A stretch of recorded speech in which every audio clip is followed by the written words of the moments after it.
Well, hello there, and welcome to another edition of Johnny Davis Live. That's right, we're here for our second edition, second of the third of three editions.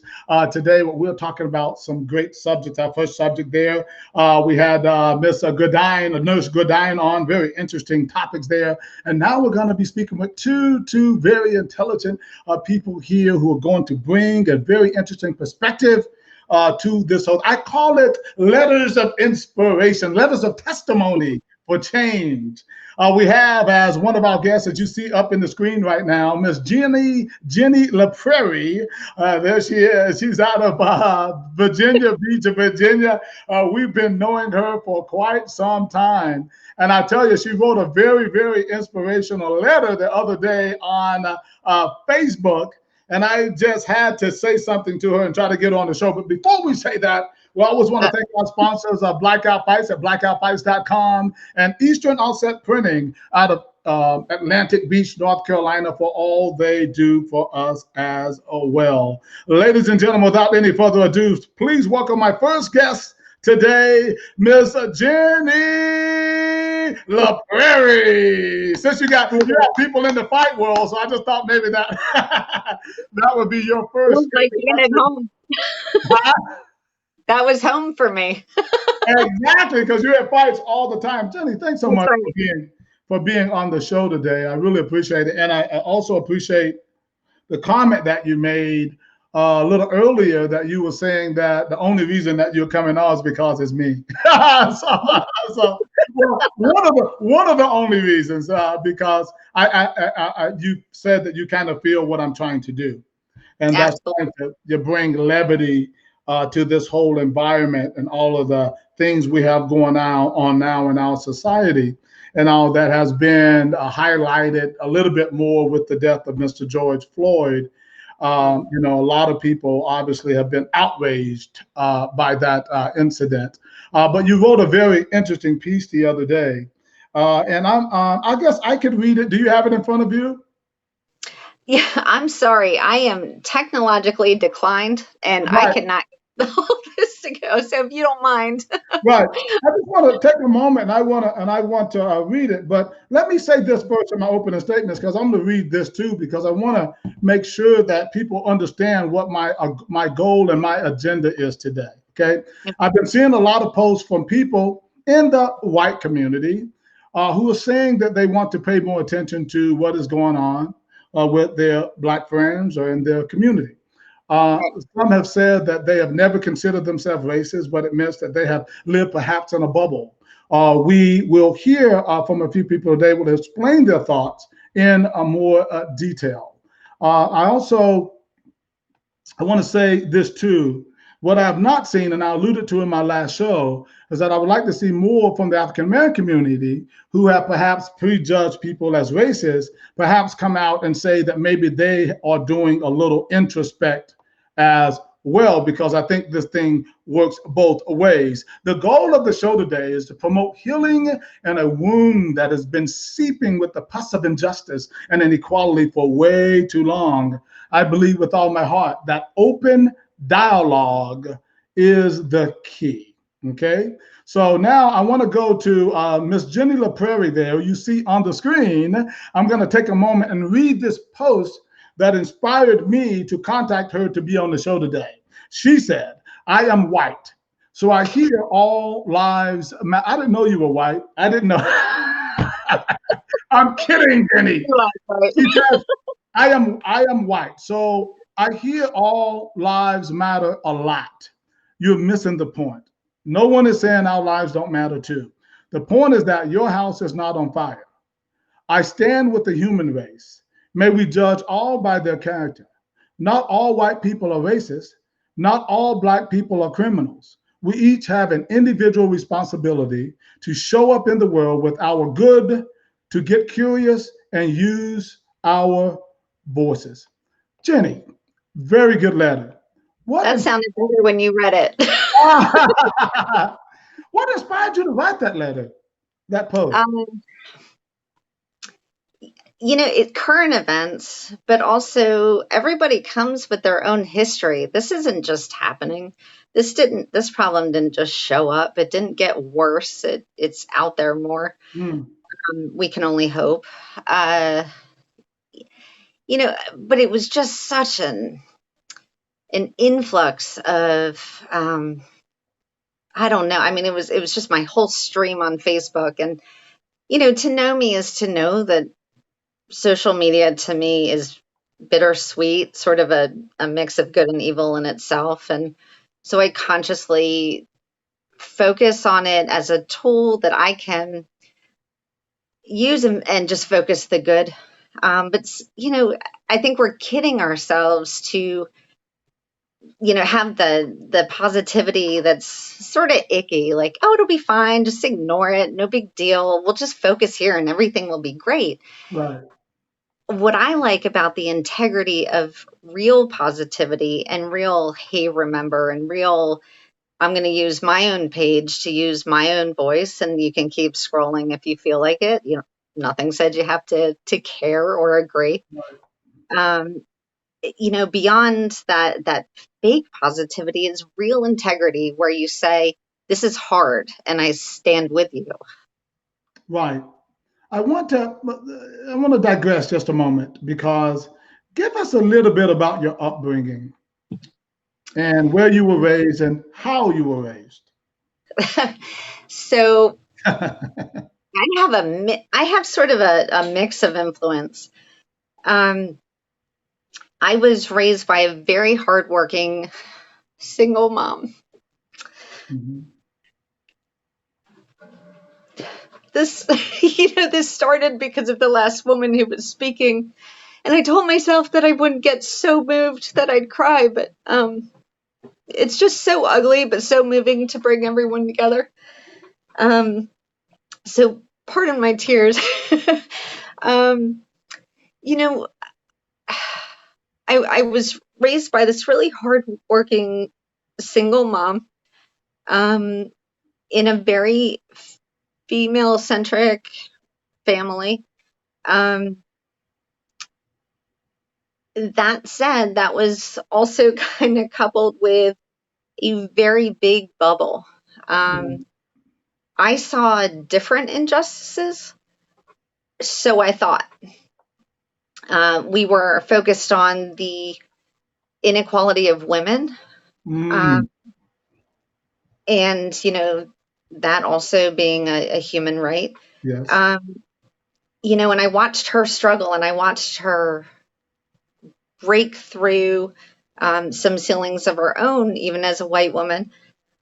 Uh, but there was still a privilege in not being a black woman. And as I got older and then Hold on. Can I married, can I interject real quick, Jenny? You said that there was still a privilege. Did you recognize that privilege then? no, no, I didn't. Uh, because, but I had black friends. Um, Did I they was, remind you? what's that? Did they remind you of the privilege? No, I don't think any of us were at an age yet where it hit us, because in our own hearts, everyone was welcome. We were friends, and we weren't old enough to have really seen the world yet. Mm-hmm. It wasn't until I went to school down, and I grew up outside of the suburbs of Philadelphia, totally different than an inner city experience. Yes. Late teens, I saw some of the ugly. Uh, Late teens, though, I also had a few experiences where I was naive enough that I was coming in expecting the good because I was good. Mm-hmm. Um, and that's the first time it was like, what's that? What's that white girl doing here? Ah, First time I'd ever heard it. Uh, which, yes, it's racism, but it's also coupled with privilege. So, whatever that cluster is. right. And then I went down to school. I knew I wanted to be in Virginia. I hadn't married Paul yet. Right. Uh, and still, didn't know what was ahead of me. I was in a very white portion to begin with. Mm-hmm. You're just familiar with your own, you're young, you know, your own means something so different to me at 43. Right. And that's how I naturally started. That was my natural state. That was how I was born. And that's why, we're so sure that this crap is taught. So I think some of it is an innocent naivety in the beginning, but I Mm-hmm. also really think we have a responsibility once we begin to see, get outside of your town, your city, your state, go see the world. If you even, 2 seconds beyond a state line, there's a different cultural feel. Yeah. It's a mental state feel, and that's something that our lifestyle as a military for family for so long uh, afforded me because I married Paul at 21. So when we kind of started to move around, I saw that. Um, I would tell you I was still growing up to answer your question. Right. Um, Do you think that military life, excuse me, but you think that military life opened your eyes probably different than someone who maybe had not traveled around the world? Because traveling like that is like an encyclopedia. it really is. And I think that people think you have to travel on a greater scale to get that impact. Mm. That's probably true, but you don't have to go far to feel a difference, Right. uh, and in the positive as well. And um, it wasn't until we lived in Hawaii where I saw two things. Uh, One was that I was a very unwelcome haole. Uh, and I didn't stay and work on the base. I went local and I worked in a school there. Mm-hmm. And I started as that haole, and I ended as, our haole friend. Um, but I did that on my character. I didn't do that because there was no racism. Um, and they also deal with their own civil war still going on right now. So that was very eye opening. Right. But much like the Muay Thai community, the kickboxing community, our fight community overall, there is something very similar with the military community, and that is, you know, my husband's been beyond the wire. Mm-hmm. It wasn't all white guys saving his life. Right. It was everybody. Right. Um, that's no different than our similar but different fight community. Right. If you Are you, Jenny, are you raising your boys that way? I know that's a crazy question because I would think I've met both, Brad and Travis, and they are two of the, I'm not just saying this because you're on. They are two oh of the my God, most, you tell right, they are two of the most respectful kids I've ever met. What is thank it you. about you and Paul and the way you're teaching your kids that makes them that way? We're tough. We are fair. They know that we love them dearly, but it's Mm-hmm. also a form of love not to let them grow up to be complete idiots, um, as we define an idiot, to be fair. Yeah. Um, and part of being an idiot would be not accepting people. We fully judge and expect to be judged on our character. Something though that I did want to expand to my children as well is, it's I don't want them to perpetuate, unless I am told I am just absolutely wrong on this. I don't feel like I want them to say, be that typical white person walking around saying, I don't see color. I don't see Right. color. I want you to see color. I want people just as much as, it's hard to hear like, oh, white people don't have culture. Yes, we do. I don't want them to be walking around saying, I don't see color. I want them to walk around saying, I see your color. I value you. Tell me more. Well, I want to interject right there because that's a good lead in to my next question is that you said in your letter, which we're getting ready to dissect a little bit, is that Uh-oh.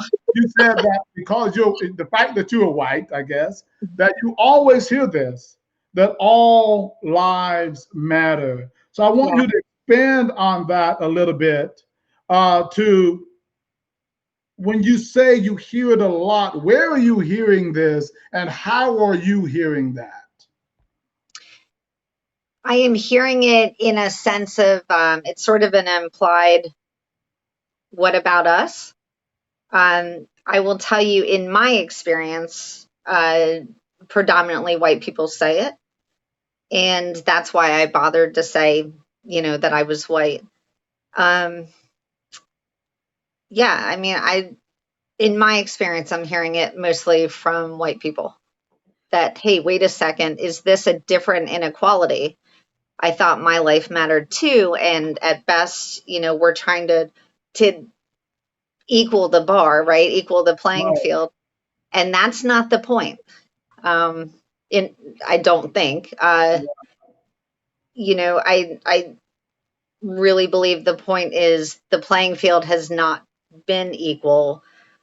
We're not saying white people's lives don't matter. We're saying we need to bring up the equality bar. Well, you, yes. And you also stated that the fact that it seems like they're missing the point. Yeah, What is the point?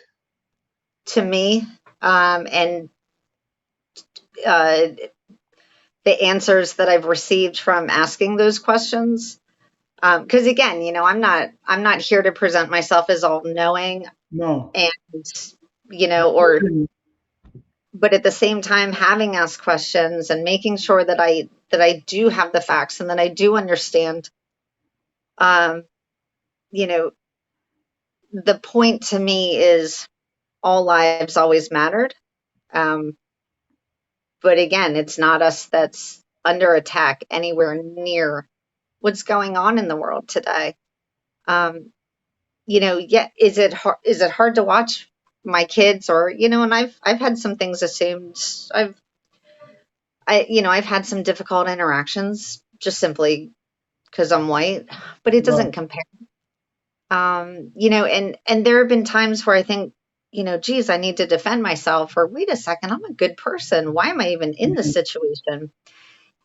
But it was about the time that I, younger, started realizing, wait a second, yes, it's all taught in the home, and it starts very young. But maybe it is really that big of a problem if somebody hasn't even stopped to see what I'm like. Maybe Mhm. that isn't just them. Maybe this is a systemic problem.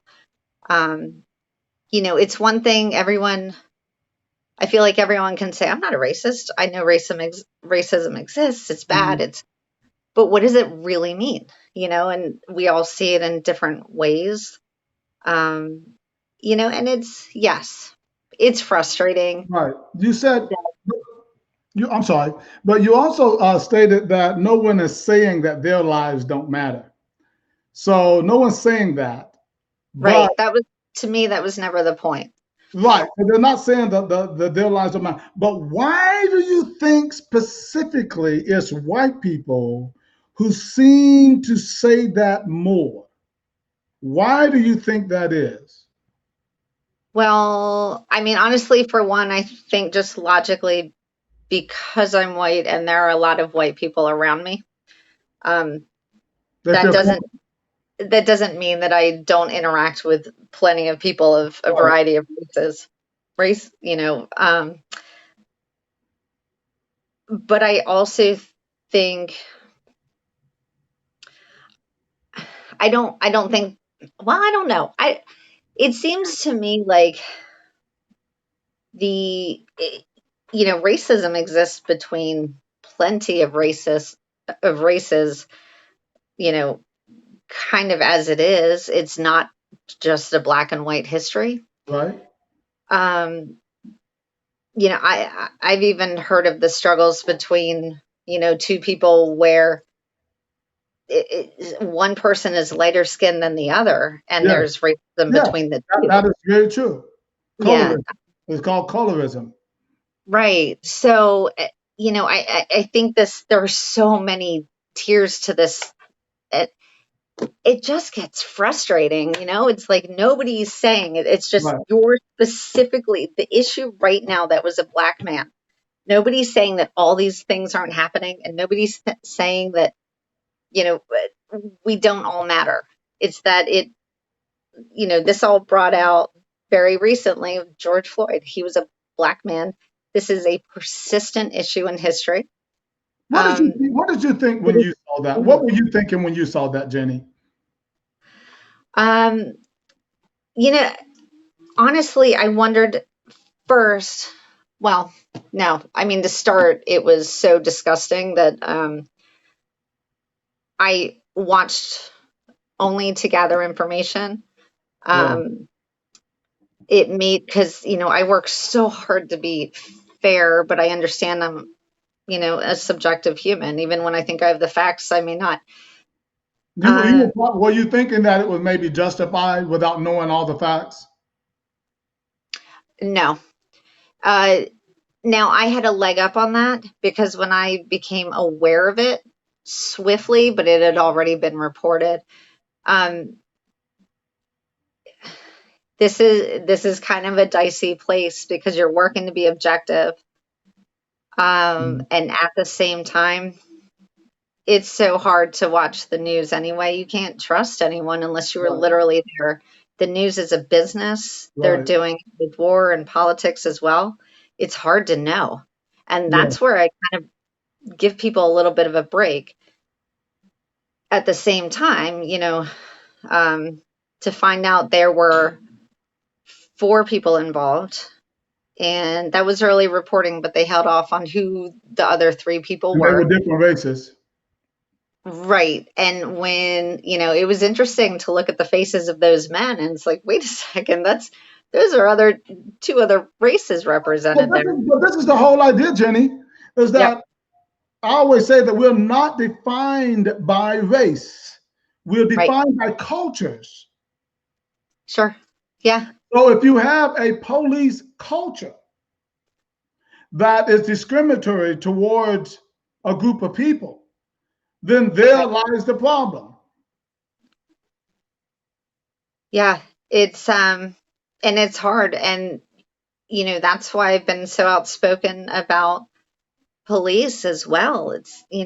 I'm so thankful for them. I am friends with them. I can't imagine, honestly, a world without them where Right. there's Me there's either. always going to be evil. I think it's a slippery slope when we start talking in groups. I Right. just these gross generalizations where we're not able, and you know I got it. I understand the psychology of groups. Um, I have a degree in psychology. Right. I understand groups. Uh, that said, we just have to challenge ourselves. We have to be better than that because you know it's it's been hurtful. I'll tell you, just as a human being, it's been hurtful that I've had to deal with things before people even got to know me because of the color of my skin. But I can still walk down the street. I'm not, I my heart just broke thinking, we have a whole other problem in society just trying to raise black men. I Right. mean, my heart just, cries just listening, to the earlier show.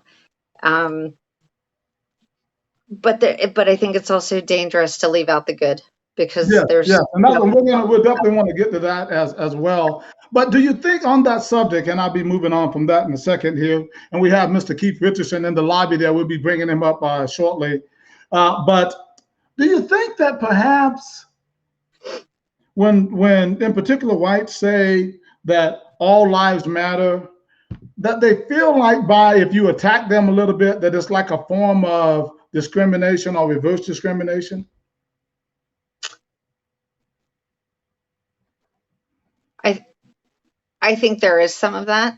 Um, Mm, there are plenty of times, and if I'm being totally honest, I can't yeah, think of anyone who hasn't had somebody try to make them feel guilty for being white.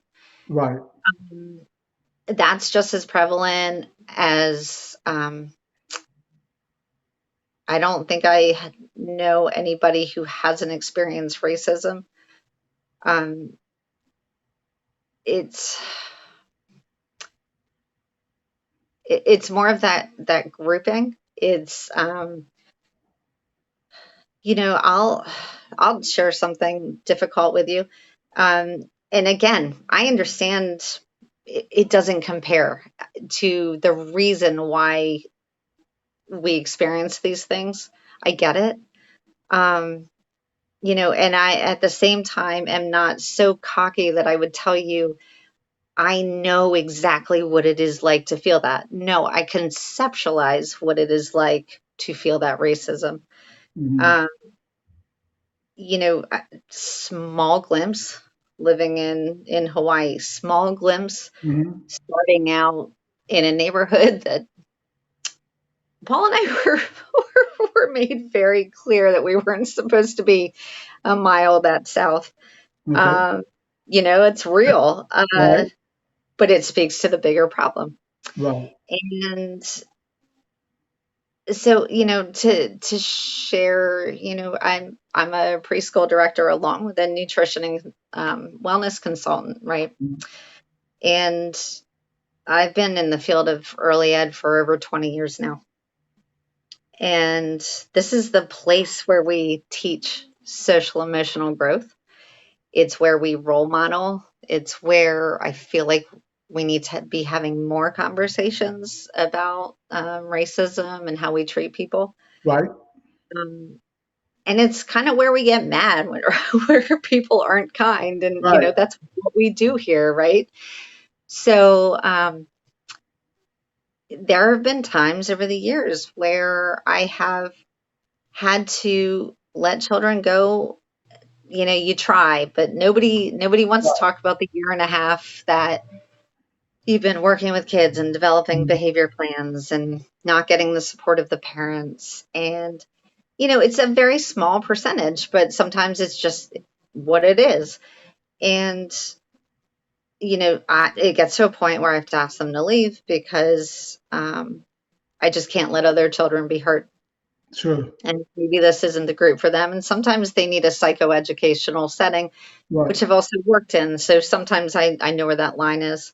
Mm-hmm. Um, there's never been one time where, when it was a Black family, that I was not called a racist. Mm. So where I'm looking at, seriously, you're not going to take accountability for the fact that your child, who I've been working with day in and day out, who is hurting people, who I've Right. documented behaviors, Right. um, who in turn, white children, you name the race, if they do the same thing, I'm going Right. to try and work with them because I don't believe in just turning them out on the street. Sure. Um, we're here to help, but not every program fits every kid. So it's heartbreaking, and Yeah. I wouldn't have it any other way when it comes to Yeah. you grow tired and weary, and you're trying to make it okay for this child, and you're trying to work with Right. them, and you Right. love them, and then it ends with racism. It's like we Right. can't do better than that. Right. I want to interject something real quick as we start to wind down here. I could talk to you for a little. I have a lot of questions, but I'm just not going to be able to get it all in. But you made a statement about may we judge all by their character. Right. Now that's noble. It's a great thought, right? But do you think that it might be too much work or too much to ask of people just to judge people by their character? Is No. it easier? Is it easier just to prejudge them and dislike them and separate? Uh, yes, it's easier. It's Mm, easier to be unkind sometimes when somebody's, it's easier for me to say, there goes that, that race. It's easier to say, my mm, kid's not accountable, that white director is a racist. That's right. easy. It's It's easy to say. easier. Right. My challenge is first to myself and my kids. Paul and I keep each other in check. We're thicker than thieves. Um, yeah, that is my challenge. Do Right. better. Right. I shouldn't have to, nor should anyone have to explain.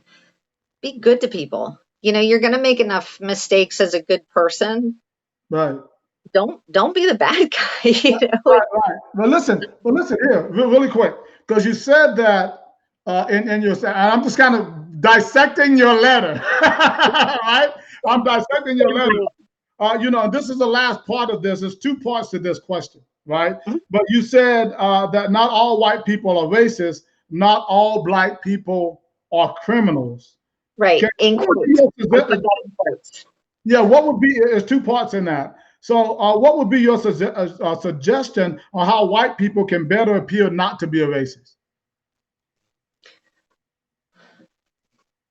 I think it's challenging because the first part I'm just going to lead as a white person. The first part is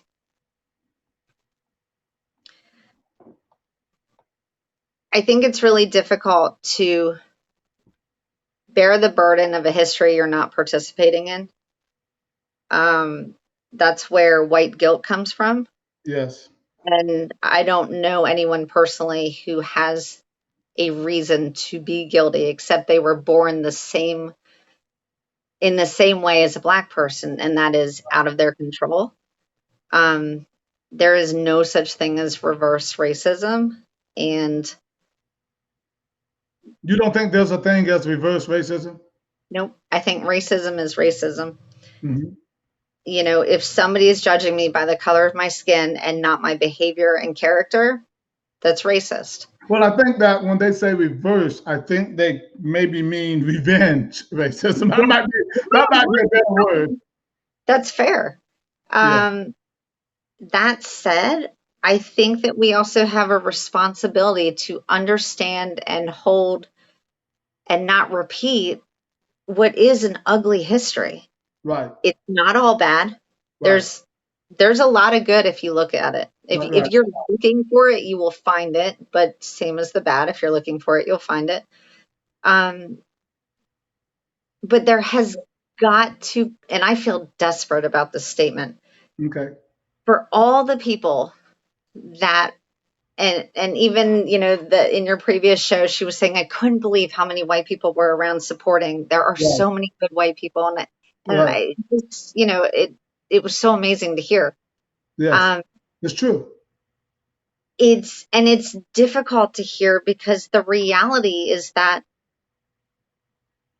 is what this racism speaks to. It's like there are people who even have those thoughts because of their suffrage, Yeah. and so my desperation comes to a point where it's like it's just got to stop. And it's not all us, it's not all Right. black people, it's not all Asian, it's not all of anybody. Okay. I think it's really important to talk about, and I Right. think it's really important to say out loud, you know to not hold us accountable for hundreds of years. um, and hear what I'm saying, because somebody could No, understand, we understand. I you do. know, but generations ago, my family still didn't have slaves. I haven't Right. done anything to impact And let a me just whole interject world. right there, Jenny. And I think that, but the repercussions are still there and the benefits are still Yeah, there. And and it's that's kind of part awful. of the problem. And that's where we need people, I think, to recognize that, Yeah, back in, I have to make a long story short because I got to get the keys. But back in the day, if a black person couldn't get a job 3 generations ago or had to work as a farm person, and as a white family, were working in the factories or were able to go to college when we were not even able to go to college, that's going to give the next generations a head start. Does that make yeah, sense? That and yeah. that's why the history is important, right? And but Oh, finally, yes, and that's why people, they're turning a blind eye to the history, trying to say, well, I wasn't part of it. right, You can't do that. You can't just, I wasn't part of it, it never happened. That is the privilege. Right. It's, and it's, so that's where my frustration comes from. And exactly what you said, it's like, just because you weren't part of it, you can't just not be part of it. It's the human race at the end of the day, and it's maddening.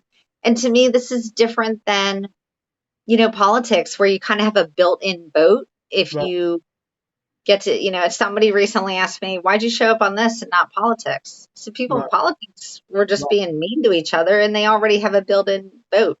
That's not how this works. And so if I do have any privilege, don't I want to use that to speak in a way that's going to denounce the ugly? If I Right. have more privilege with my voice, don't I Right. want to use that for good? Yeah, that's Right. why it matters.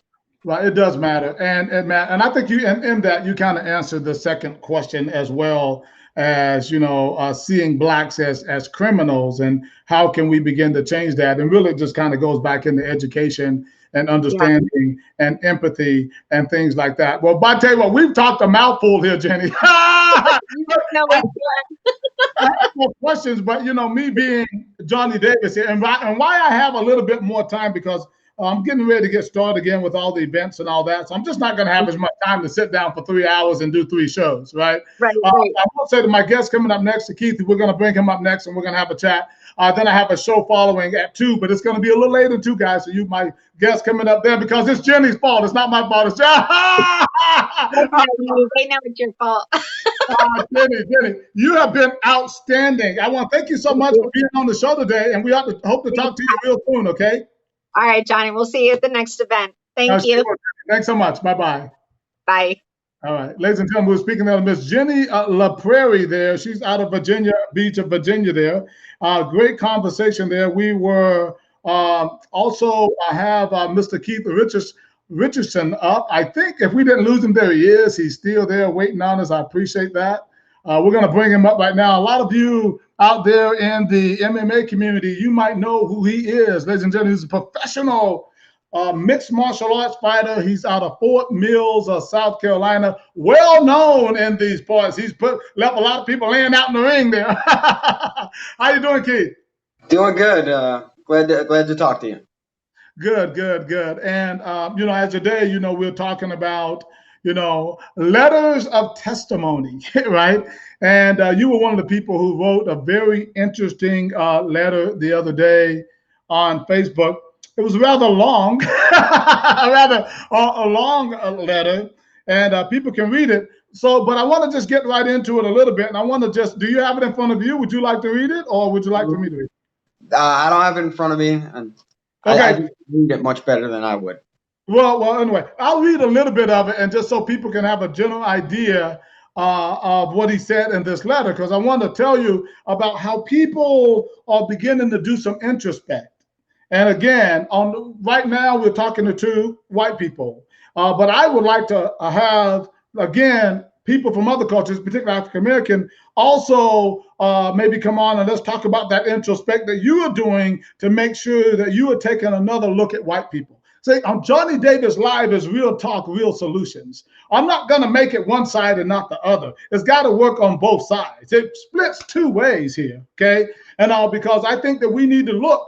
The other day I was driving, and I let this person out. They were white, and I let them out in front of me. No one else had to, but I stopped and let them out. Now that's just a kind gesture that you need to do.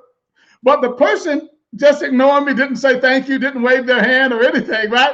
And I know for a fact. I mean, maybe it even shot through my mind. Oh, they just probably don't like me because I'm black. And we got to get out of that. We got to get out of that. And the first part of it is talking to self-talk. Recognizing when you do that, say, he just probably was busy, he was on the phone or whatever the case was, had nothing to do with that. We got to call it what it is. But anyway, a little bit about your letter the other day. And you said, I'm going to do something today that I don't normally do. I'm going to admit I was wrong. I'm a Marine combat veteran. Thanks for your service. I've lost many brothers in defense of this nation. So when athletes began taking a knee during the national anthem, I did not support the action. I supported the cause, but not the action. Usually, I pride myself on seeing other people's point of view in a situation. As a Marine, the flag and the national anthem are sacred to me, and it hurts to my heart when they are not honored. As I said, I supported the cause, but I didn't see the action for what it was. It was a peaceful protest from people that felt that they needed to do something drastic to be heard. I failed to see that. I stand together and I stand togetherness and understanding. I stand for peace, even if I have to fight for it. I still stand for black, white, brown, and blue. I stand against blanket statements about groups of people. Now I understand that sometimes standing for something means taking a knee. I still believe that we can repair these bridges through honest communication. The violence and hate needs to stop. I have lived my entire life fighting in one form or another. I challenge everyone to fight against hate and violence. Fight for unity. Well said, sir. Well said. That was a great letter. What inspired you to write that letter, Keith? Current situations, but I always try to take an introspective look at myself, and like I saw something that on, I think it was like Instagram, where there's they said we took a knee and no one listened, and everybody, the rage was just palpable at this point, because even myself, I didn't listen. I always try to see things from other people's point of view. I think I'm a pretty empathetic person, but I couldn't see past, me as a Marine, couldn't see past, the action of, taking a knee, and I realized I was wrong. I want to interject there when you talk about, fighting for the country. Of course, you realize that there were black people fighting for the country as well. Yeah, a lot of my closest buddies, and some of the brothers I lost, were. So when you think about a Colin Kaepernick taking that knee and compare it to the protests and fights that you're seeing right now, how does that make you feel?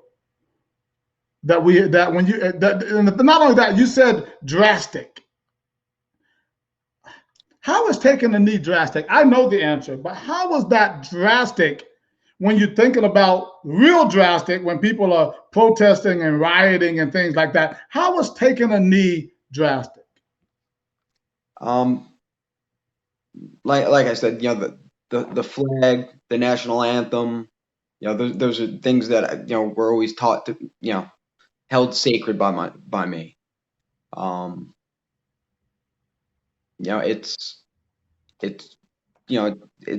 didn't even think of it as an option. Things when the national anthem's playing, you stand. It's something that we do in school, in elementary school. Right. So it was just, to me it was a little drastic at the time. And that's part of me not being able to see the other side of the equation, I guess.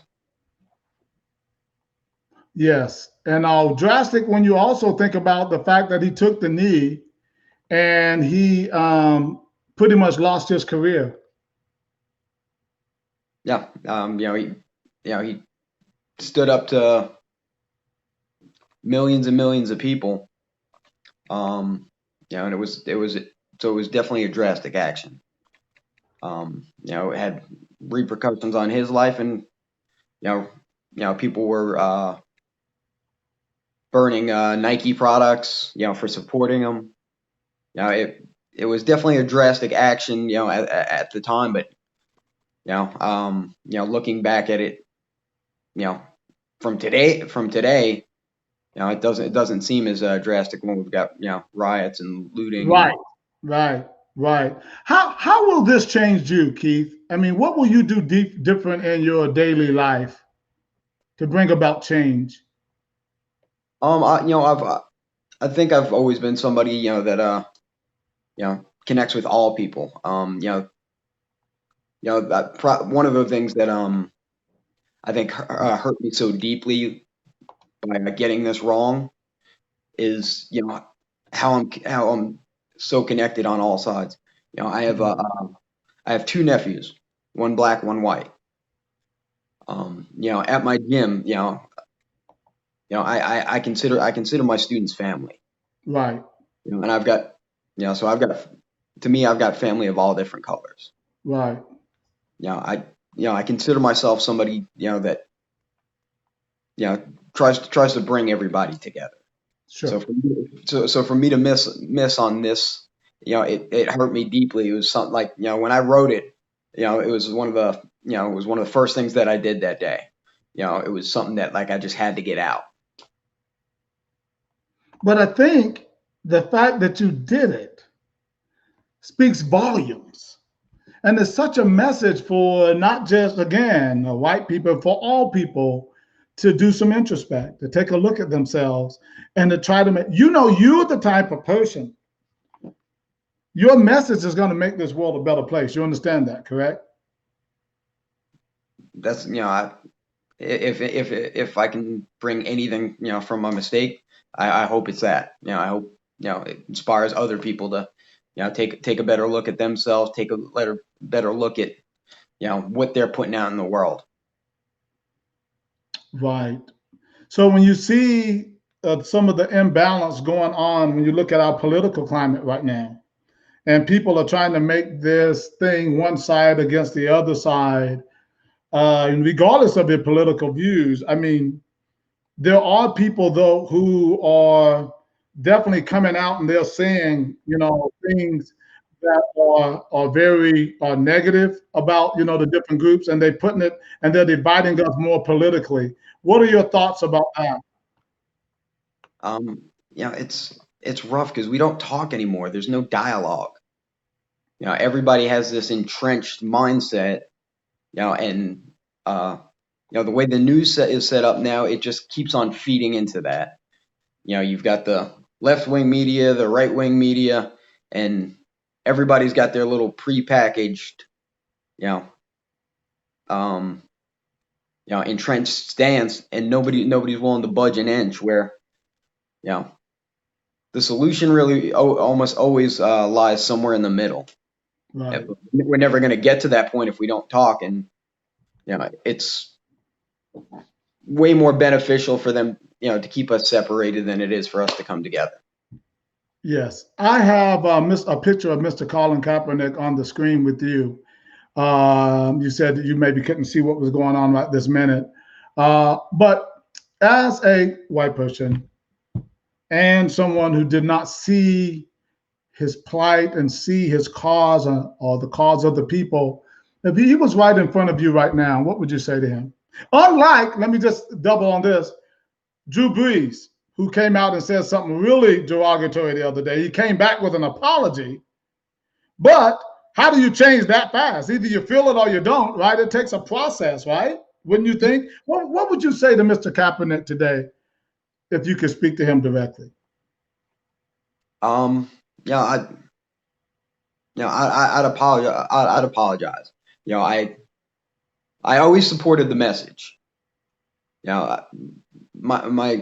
My problem was with the action, and now I see how necessary it was, how brave it was, and I'd kneel with him.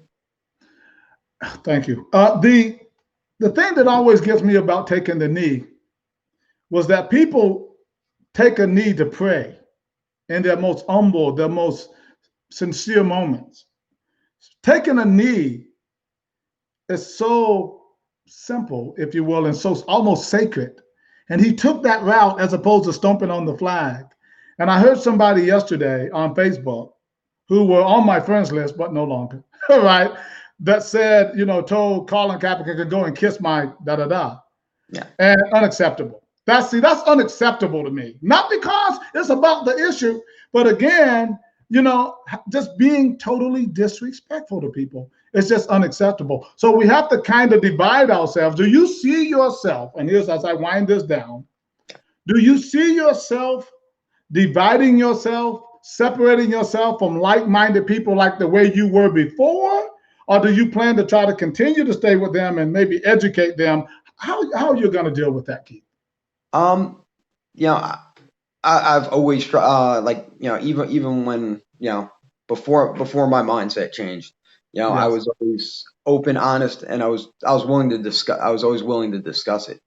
I discussed it with, my black friends. Heck, I was even in a interracial relationship at the time, and we had the discussion. Right.